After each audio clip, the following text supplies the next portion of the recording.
Swagbucks doesn't reward every task equally, and in your first week the biggest difference in earnings comes from choosing high-value offers instead of spending time on low-paying clicks and repetitive tasks.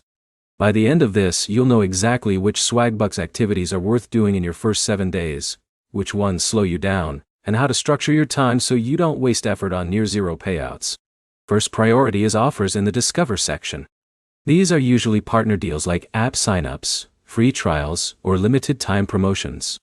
They pay more because advertisers fund them directly, and they are designed to get new users to try products.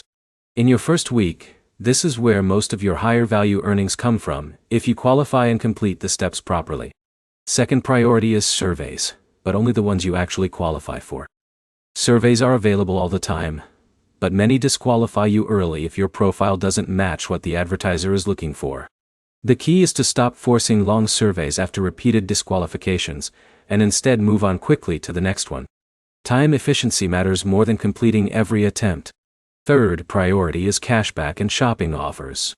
These are useful if you already plan to buy something online, because Swagbucks gives you a reward for purchasing through their links.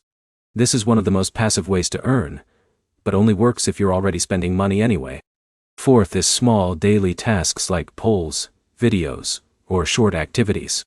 These don't pay much individually, but they help you stay active in the system.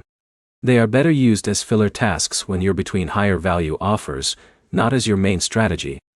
A lot of new users make the mistake of focusing only on easy tasks, because they feel fast. The problem is those tasks add up very slowly, especially in your first week when you're trying to understand how the platform works. The smarter approach is to balance effort with payout. Spend most of your time checking Discover offers first, then move to surveys you qualify for, and only use low-effort tasks when nothing else is available. Consistency also matters in the first week. Logging in daily helps unlock more relevant offers over time, because Swagbucks adjusts what it shows based on your activity pattern. To sum it up, the best first-week earnings come from Discover offers, selective surveys, and occasional cashback deals, while low-effort tasks should only be filler, not your main focus.